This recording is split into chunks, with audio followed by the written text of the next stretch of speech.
E olha só, gente, um estudo inédito realizado pelo Instituto Pensar Energia revelou que o modelo atual de licenciamento ambiental no Brasil pode gerar uma perda de 70 bilhões em valor de produção até 2030.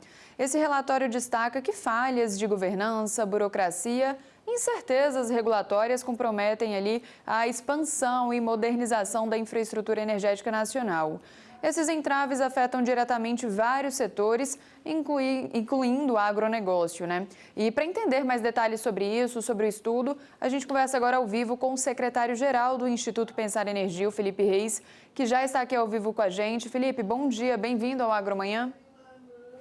Bom dia, Carolina. Bom dia, Valteno. Um prazer falar com vocês. Felipe, fala para a gente um pouquinho sobre essa pesquisa, esse estudo que vocês fizeram, como que vocês chegaram também a esse número?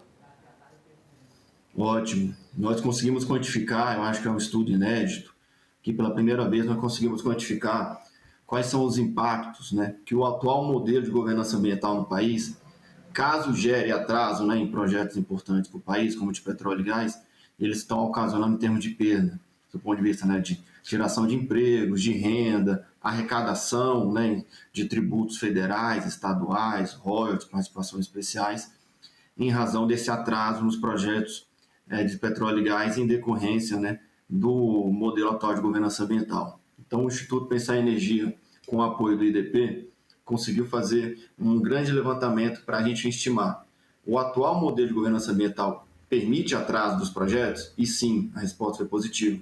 E esses atrasos, eles infelizmente acarretam perda de valor nos projetos que já estão previstos no planejamento energético do país, né, já são projetos que já estão previstos e que infelizmente perdem valor, perdem fluxo, e isso tem todo um efeito na nossa economia que a gente pode explicar melhor. Pois é, eu queria perguntar, Felipe, sobre essa questão do estudo feito por vocês, se ele focou só em petróleo e gás ou se também partiu para outras fontes de energia. A gente está liderando aí um processo de transição energética em que, inclusive, o Brasil vai ser muito cobrado para isso, mas a gente está na liderança disso. Se vocês focaram em outras fontes energéticas. Valteno, eu vejo que o Brasil, ao invés de ser cobrado, ele tem legitimidade de cobrar o mundo, né? A nossa matriz energética é um dos grandes orgulhos nacionais. Nós temos quase 90% da nossa matriz energética renovável, limpa, mas infelizmente não é eficiente. Então o estudo ele se concentra em projetos de petróleo e gás, especificamente, porque são projetos que, do ponto de vista de demanda, né, do órgão federal, que é o IBAMA, são aqueles que mais demandam interações. Então nós avaliamos se atualmente nós temos um marco normativo, né, que minimamente ofereça segurança jurídica aos empreendedores. Isso não é especificamente só ao setor de petróleo e gás, mas aos empreendedores de maneira geral, né, que depende de licenciamentos ambientais. E a resposta foi negativa. Nós temos hoje no país 27 mil normas de natureza ambiental, e esse excesso de normas só gera, infelizmente, burocracia e não gera previsibilidade jurídica. Então, para o setor, né, de energia, o setor energético, o petróleo, gás, hidrelétricas, por exemplo, essa ausência de governança ambiental é muito prejudicial na análise de viabilidade dos projetos. Em um país com juros de 15% ao ano, demora, perda de aumento de custo para os projetos, perda de valor presente dos projetos. E essa análise de 70 bi de prejuízo ao país até 2030 é extremamente conservadora, porque eu estou avaliando apenas 6 meses de atraso no licenciamento ambiental. Hoje, uma termoelétrica, o prazo médio para a obtenção de uma licença ambiental são de 10 anos. O custo médio, né, de uma hidrelétrica, do ponto de vista de compensações ambientais, é 12%. Então, assim, hoje nós temos um cenário, infelizmente, de muita insegurança e muito onerosa para quem quer empreender no setor energético do país. E esse estudo se concentrou apenas em petróleo e gás, mas avaliando toda a repercussão dela para outros setores que são relacionados ao setor de petróleo e gás. O projeto aprovado no Senado sobre a nova lei de licenciamento ambiental, que agora tramita na Câmara, é um caminho para a gente melhorar essa situação? Eu sei que isso é demorado, mas existe aí projeto de exploração de petróleo na margem equatorial, que até coloca em confronto alguns setores do governo, mas isso é necessário para poder fazer, porque você não faz, você não muda de uma hora para outra, você tem que fazer transição, essa é a palavra, né? Então, eu queria que você dissesse se o projeto, ele é bom, e está em tramitação agora na Câmara, e com relação à exploração de petróleo nessa margem equatorial, que parece que agora vai andar. Ótimo, bem colocado, Walter. O projeto ele é essencial. O Instituto Pensar em Energia apoia o projeto. Nós desenvolvemos alguns estudos, iniciativas para fins de avaliarmos se hoje o marco normativo sobre o ponto de vista do licenciamento ambiental, primeiro, ele existe, não existe. Ele é muito pautado em resoluções do CONAMA, em portarias do IBAMA e também, por incrível que pareça, em pareceres técnicos que, ao invés de serem opinativos, acabam tendo natureza vinculativa, ou seja, cria-se regras, altera-se interpretações de uma maneira casuística. Por isso a importância de uma lei federal e, por incrível que pareça, o país não tem uma lei federal para tratar de licenciamento ambiental. E tanto a Câmara como o Senado, ali pela condução da relatora, a senadora Tereza Cristina, foram muito cautelosos, né, em fazer com que essa lei federal fosse uma lei federal para definir conceitos, estabelecer 5 diferentes formas, né, de licenciamento ambiental, conforme o tipo de impacto de cada projeto, preservar a atribuição dos órgãos ambientais responsáveis pela licença ambiental, tanto em nível federal como estadual, preservar o servidor para que quando ele dê uma decisão, né, ele sinta-se seguro de que essa decisão não vai implicar repercussões de natureza administrativa ou penal, exceto se dolosamente ele assim pretendia prejudicar o meio ambiente. Então, está se criando no país, pela primeira vez, o que a gente chama, né, de um arcabouço organizado, né, de proteção ambiental a partir do licenciamento, que ele é somente uma etapa de uma série de ações de preservação e proteção ao meio ambiente. Nós temos também a vertical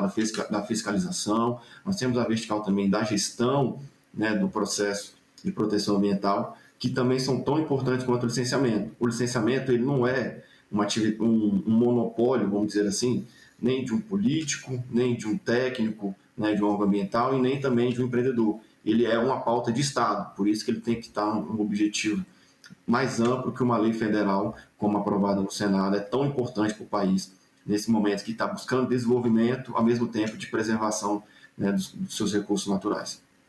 De que forma um modelo de licenciamento mais eficiente, mais transparente, poderia acelerar a adoção de tecnologias sustentáveis no campo, como automoção e sensoriamento remoto dependentes ali de energia estável, por exemplo? A senadora Tereza Cristina, né, ela dá um exemplo acho que é muito preciso, né? O setor de agronegócio ele já é recheado de obrigações legais, né? E o licenciamento acaba sendo mais uma delas. Então, tem uma política agrícola, tem a política de proteção à fauna, a política de recursos hídricos, de agrotóxicos, a lei de unidades de conservação. E o licenciamento ambiental ele não pode conflitar com outras políticas, vamos dizer assim, né, de preservação do meio ambiente nas atividades agropecuárias, do ponto de vista de acabar criando mais burocracia. Então, com um licenciamento ambiental mais eficiente, eu falo eficiente do ponto de vista administrativo, menos burocrático, mais simplificado naquilo que é mais simples, isso vai acabar fazendo com que o empreendedor tenha previsibilidade, né, do custo, né, dos seus projetos, e isso vai fazer com que ele precifique melhor os seus investimentos e o retorno sobre os seus investimentos, aumentando, portanto, né, o fluxo de capital na atividade econômica no país. E para o servidor público, isso ajuda com que ele foque naquilo que é efetivamente importante, né? O Valteno comentou sobre a margem equatorial, por exemplo, tentando voltar para esse aspecto que eu acabei não respondendo. A margem equatorial é um debate que a gente ainda está na fase muito inicial, de exploração, de pesquisa, né? E, infelizmente, o rito, né, para esse tipo, né, de trâmite, ele não está previsto em lei federal. Com uma lei federal tratando desse rito, a gente vai ter uma maior previsibilidade. O custo que eu tenho, por exemplo, no setor de petróleo e gás, que é um custo internacional, que eu tenho que competir internacionalmente com produtoras norueguesas, americanas, asiáticas, para terem acesso, por exemplo, a bens de capital necessários para qualquer tipo de projeto de exploração. Vocês estão me ouvindo? Estamos sim. Ótimo. Então, tudo isso acaba sendo prejudicado em razão dessa previsibilidade do licenciamento ambiental, porque quanto mais demora, mais caro fica. Então, uma lei de licenciamento ambiental ajuda muito a trazer essa previsibilidade, não só para o setor de petróleo e gás, mas especialmente, né, para os projetos de menor e de médio impacto, que vão ter um trâmite mais simplificado do que é o atualmente. Felipe, a gente teria mais tempo para poder... Precisaríamos de mais tempo para poder conversar, porque A gente está sempre brigando, correndo atrás do próprio rabo, vamos dizer assim, tem até uma coisa assim que o Brasil vive sempre correndo isso, e essas questões ligadas à logística acabam atrapalhando o bom desenvolvimento do país. O Aldo Rebelo, que é o nosso comentarista aqui, sempre fala, parece que existe uma sabotagem ao desenvolvimento brasileiro, porque a gente era para estar bem mais na frente com relação a essas questões ligadas à logística, né? Transporte, energia, porque o agro está produzindo, a gente tem uma safra, super safra atrás de super safra, mas não tem como escoar, não tem energia às vezes para mover, então tudo isso é muito... A Mato Piba é isso, por exemplo, falta energia elétrica lá para poder tocar a irrigação. Então é muito gargalo que a gente tem que resolver, que não é do dia para a noite que se constrói hidrelétrica, não é do dia para a noite que você extrai petróleo do fundo do mar. De qualquer forma, acho que você deu uma explicação boa e o projeto de licenciamento ambiental talvez seja o caminho mais rápido para a gente poder tornar essas soluções mais viáveis, né? Exatamente, Walter. Eu vejo que é o caminho necessário. O país, como você falou, tem um potencial enorme para se desenvolver, mas infelizmente sem energia e energia renovável, limpa e eficiente e barata, né, nós não conseguiremos ser esse ator global tão relevante como é o nosso potencial. Então o país ele realmente precisa defender suas vocações, ele precisa fazer.